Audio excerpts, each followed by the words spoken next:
Hello students, এর আগে আমরা পড়েছি ফার্স্ট চ্যাপ্টারটা তড়িৎ ক্ষেত্র। আজকে পড়ব নেক্সট চ্যাপ্টার তড়িৎ বিভব। সবার আগে জানতে হবে তড়িৎ বিভবটা কী জিনিস। তড়িৎ বিভব হলো, আগেও পড়েছি আমরা, অসীম দূরত্ব থেকে একটি একক ধনাত্মক আধানকে তড়িৎ ক্ষেত্রে কোনো বিন্দুতে আনতে যতটা কার্য করা হয় সেই কার্যকে বলবো তড়িৎ বিভব। তাহলে তড়িৎ বিভব আসলে একটা কার্যেরই রূপ। তাহলে কোথাও যদি বিভব ভি থাকে তাহলে কার্য এক একক আধানকে আনতে কার্য কত করা হবে? V V into 1। আর যদি তাহলে কিউ পরিমাণ আধানকে আনতে কার্য কত করা হবে? Q into V. তাহলে লিখতে পারি আমরা W is equal to Q into V. তাহলে কার্য, তাহলে বিভব একটি কার্যর প্রতিরূপ বলতে পারি। আবার আমরা জানি কার্য হচ্ছে স্কেলার রাশি, তার মানে বিভবও কিন্তু স্কেলার রাশি। বিভবকে তাহলে এতক্ষণ যেমন ক্ষেত্র, ইলেকট্রিক ফিল্ড পড়েছি আমরা, ইলেকট্রিক ফোর্স পড়েছি, এই বিভব বা পোটেনশিয়াল কিন্তু তাহলে এগুলো থেকে একটু আলাদা। তাহলে ওগুলো যেমন ভেক্টর পদ্ধতিতে যোগ বিয়োগ করা হয়েছে, এটাকে কিন্তু ভেক্টর পদ্ধতিতে যোগ বিয়োগ হবে না, সাধারণ স্কেলার নিয়মেই যোগ বিয়োগ হবে। ঠিক আছে? আচ্ছা, আর যদি বিভব পার্থক্য কাকে বলবো? বিভব পার্থক্য তাহলে দুটো বিন্দুর কথা চিন্তা করতে হবে। দুটো বিন্দুর এক বিন্দু থেকে আরেক বিন্দু আনতে গিয়ে কোনো তড়িৎ ক্ষেত্রের মধ্যে এক বিন্দু থেকে আরেক বিন্দুতে আনতে যতটা কার্য করা হলো, তাহলে কার্যর ডিফারেন্সটা, সেই ডিফারেন্সটা হলো বিভব পার্থক্য। বিভবের পার্থক্য যদি এই পয়েন্টের বিভব ভিএ হয়, বি পয়েন্টের বিভব ভিভি হয়, তো এই দুটোর যে পার্থক্য ভিএ মাইনাস ভিভি, এটাকেই বলবো হচ্ছে বিভব পার্থক্য। আচ্ছা, আর বিভবের একক কী হবে? বিভবের একক হচ্ছে এসআই পদ্ধতিতে ভোল্ট, আর সিজিএস পদ্ধতিতে স্ট্যাট ভোল্ট, আরেকটা আছে ইএমইউ পদ্ধতিতে তড়িৎচুম্বকীয় একক হচ্ছে ইএমইউ ভোল্ট। তাহলে এবং ভোল্ট আর স্ট্যাট ভোল্টের মধ্যে রিলেশনটা দেখতে হবে। এক ইএসইউ ভোল্ট সমান সমান 1/300 ভোল্ট, বা উল্টো করে যদি বলতে পারি এক তাহলে এই ইএসইউ আর ভোল্টের মধ্যে রিলেশনটা একটু দেখে নিতে হবে। এই রিলেশনটা কিন্তু বাকিগুলো থেকে আলাদা। হ্যাঁ, এখানে বিভবের এককটা একটু বড়, সিজিএস এককটা বড়, মানে বা বলতে গেলে এক ইএসইউ বিভব সমান সমান 300 ভোল্ট। তার মানে সিজিএসটা বড়, এসআইটা ছোট, একটু বাকিগুলো থেকে আলাদা। এই জায়গাটা একটু খেয়াল করব। ঠিক আছে? এরপর পৃথিবীর ব্যাপারটা কী হবে? সবসময় আমরা পৃথিবীর বিভবটাকে জিরো ধরি। পৃথিবীর বিভবটা কেন জিরো ধরি? পৃথিবীর বিভব কিন্তু আদৌ তো আসলে জিরো নয়।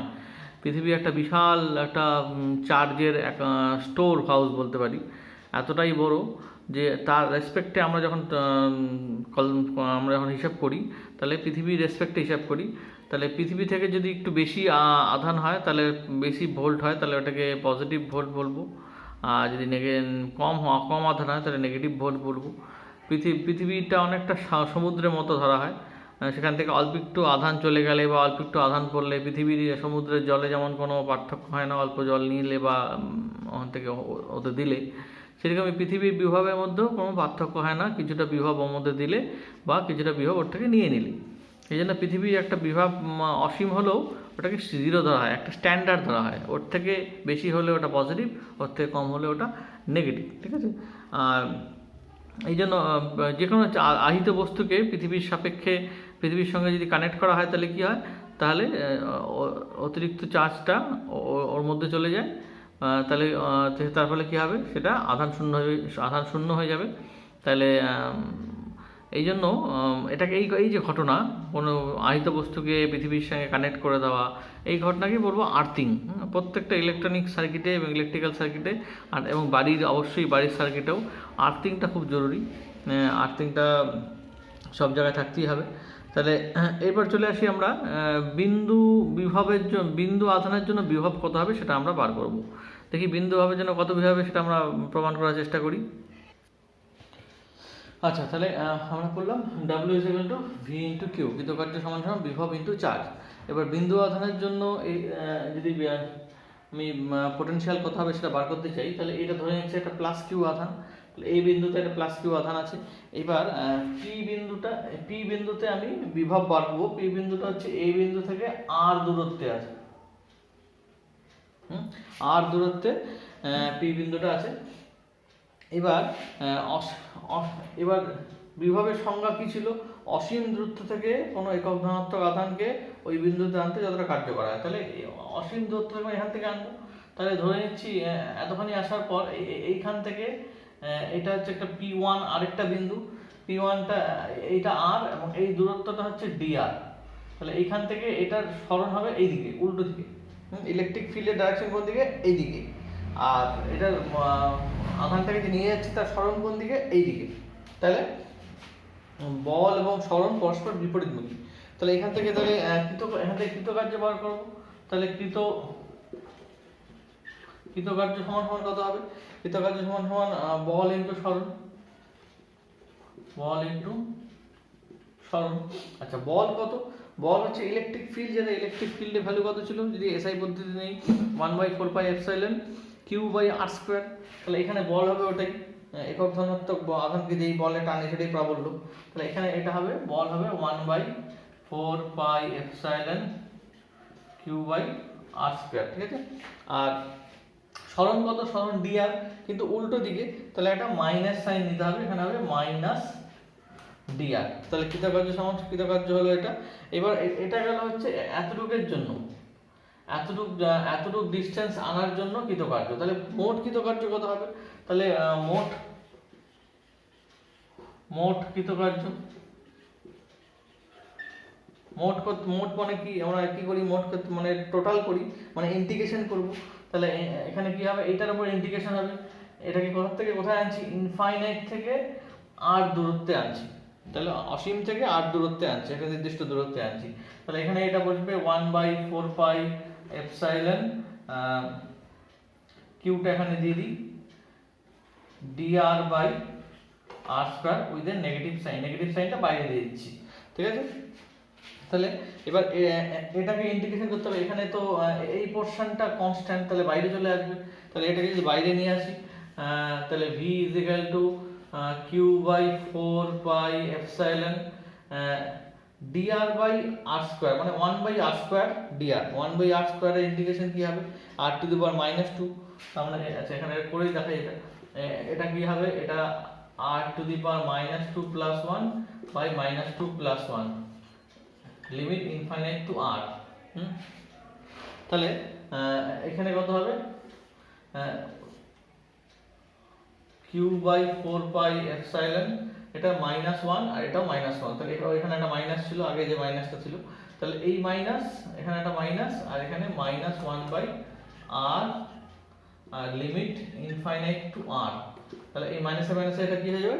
প্লাস হয়ে যাবে। তাহলে q/4πε, এটা যদি লিমিট বসাই 1/r -1/∞, 1/∞ মানে 0।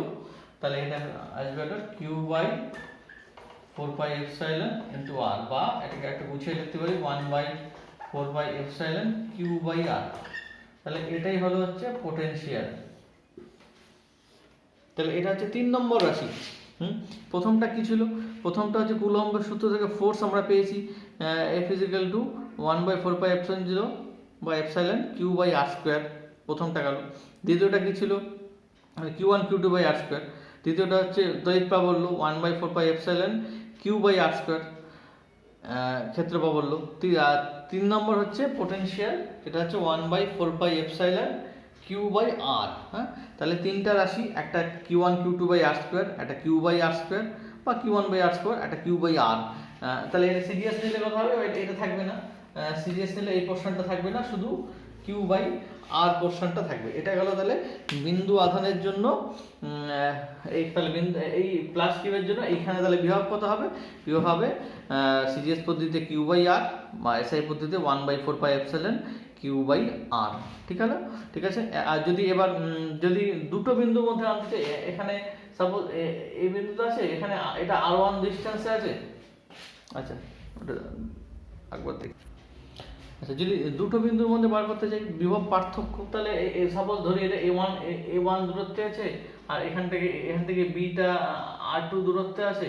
তাহলে এখান থেকে এখানে আনবো, এখান থেকে এখানে আনতে গেলে তাহলে একই জিনিস হবে। তাহলে অসীম থেকে আনছি না, হয়ে যাবে r1 to R2 বা R2 টু R1 যেভাবে যেখান থেকে আমরা যেখানে নিব, তাহলে সেখানে সেই হিসেবে লিমিটটা বসালেই আমরা পেয়ে যাব তাহলে VA মাইনাস VB, এখানে দেখতে পাচ্ছি VB মাইনাস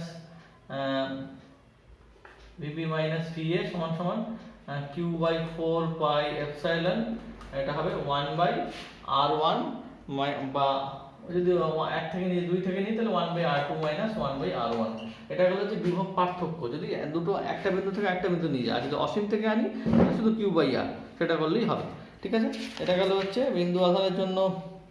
তা বললো এবার যদি অনেকগুলো আধান থাকে, অনেকগুলো আধানের জন্য মোট পোটেনশিয়াল কত হবে?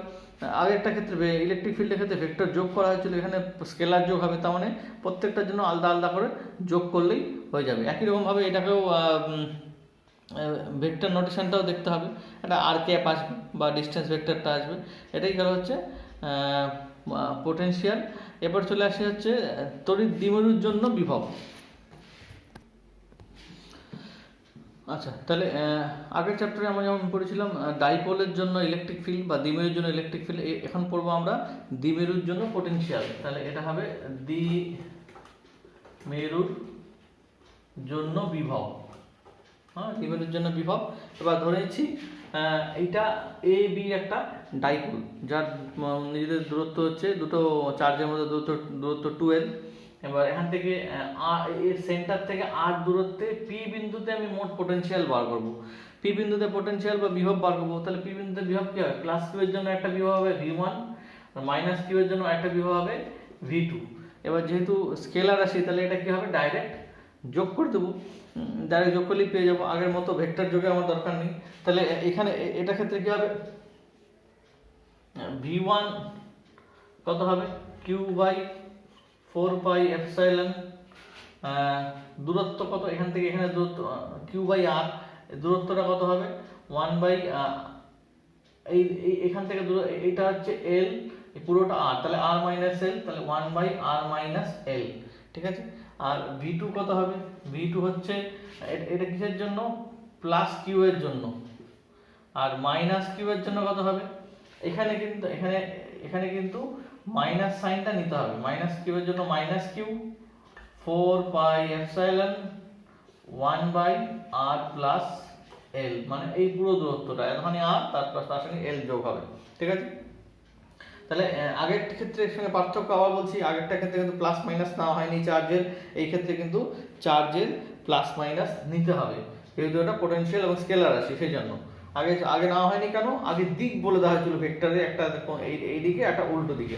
তাহলে মোট বিভব কত হবে?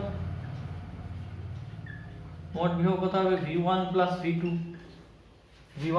তার মানে এটা যোগ করলে কত হবে? এটা যোগ করলে হবে হচ্ছে 1 by Q/4 pi epsilon, common যাবে, কমন গেলে 1/R minus L minus 1/R plus L, এটা আসবে। তাহলে এবার এটাকে যদি লসাগু করি, তাহলে কত আসবে? Q/4 pi epsilon R square minus L square, এটা মানে দুটো গুণ করলে যা আসলো তাই। এখানে R plus L minus R of minus L, মানে এটা প্লাস L হয়ে যাবে, আর ক্যান্সেল, তার মানে R square minus L square. এটা গিয়ে আমি উপরে লিখছি, তাহলে মোট বিভব V সমান সমান কত হবে? মোট বিভব V সমান সমান হবে Q/4 পাই এপসাইলন, এখানে কত আসছে? 12/R square minus L square. ঠিক আছে, এবার এখানে এইটা মানে কি? আবার 12 ইন্টু Q মানে হচ্ছে P, তাহলে এটাকে লিখতে পারি 1/4 pi epsilon P/R square minus L square. ঠিক আছে, এটা হচ্ছে মোট পোটেনশিয়াল। এবার আগেরটার মতো অ্যাপ্রক্সিমেশন দিতে পারি, যদি R very very greater than L, এই দূরত্বটা এর থেকে অনেক বেশি হয়, তাহলে তার মানে অবশ্যই R square very very greater than L square. তাহলে এইটাকে আমরা নেগলেক্ট করতে পারি, এটাকে 0 ধরতে পারি। তাহলে V কি হবে? 1/4 pi epsilon P by R square. তাহলে আলটিমেটলি কি দাঁড়ালো? আলটিমেটলি দাঁড়ালো হচ্ছে এইটা। যদি ফাইনালি রেজাল্ট এটা ধরি তাহলে হচ্ছে p = 1/4πε p by R square হচ্ছে এসআই পদ্ধতিতে। আর যদি সিজিএস পদ্ধতি বলি শুধু v = 1/4π হবে না, p বাই আর স্কোয়ার হবে। এটা গেল তাহলে ডাইপোলের জন্য পোটেনশিয়াল অক্ষ বরাবর। এবার সমদ্বিখণ্ডক বরাবরটা আমরা দেখব। আচ্ছা, এবার দ্বিমেরুর জন্য এই অক্ষ বরাবর পোটেনশিয়াল বা বিভব কত হবে সেটা বার করার চেষ্টা করবো। তাহলে এটা একটা দ্বিমেরু, একই রকম এ পয়েন্টে plus Q charge minus Q charge, B পয়েন্টে প্লাস কিউ চার্জ, পারস্পরিক দূরত্ব 2l, মধ্যবিন্দু থেকে পি পয়েন্টে আমরা তড়িৎ বিভব বার করব। পি পয়েন্টটা হচ্ছে আর দূরত্বে অবস্থিত। তাহলে এই বিন্দু দুটো থেকে আমরা দূরত্বটা বার করে নেব। এটা কত হবে?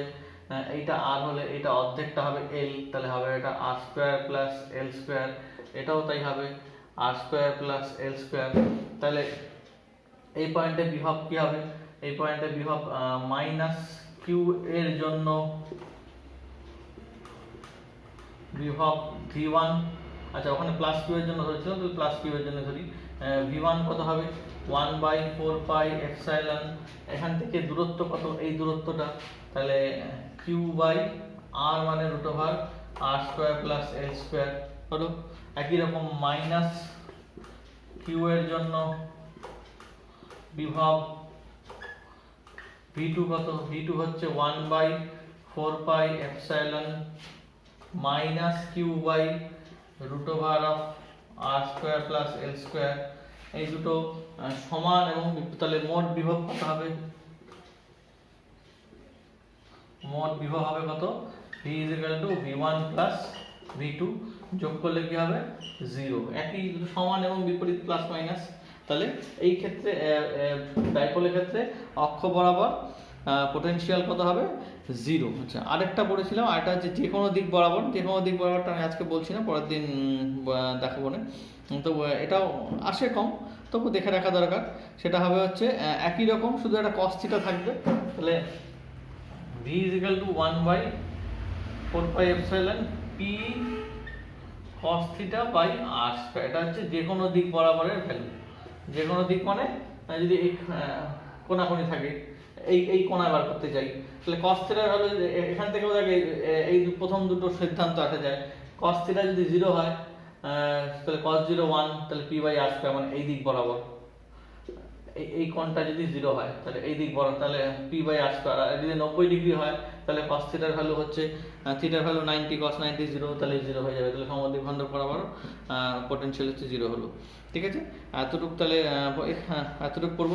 এটাকে অনেক সময় এইভাবে লেখা যায়, এখানে আর কিউব দিয়ে এখানে একটা আর ভেক্টর দিলাম, এখানে তাহলে এটাও ভেক্টর।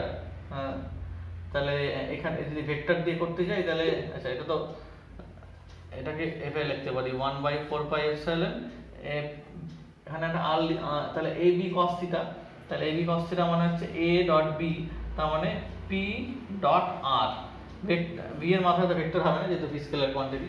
তাহলে ডট প্রোডাক্টও লিখতে পারি। এখান থেকে বুঝতে পারি যে একটা পোটেনশিয়াল একটা স্কেলার কোয়ান্টিটি, সেজন্য একটা ডট প্রোডাক্টের সাহায্যে হচ্ছে। ঠিক আছে, এতখানি পর তারপরে বাকিটুকু দেওয়া যাবে। Thank you.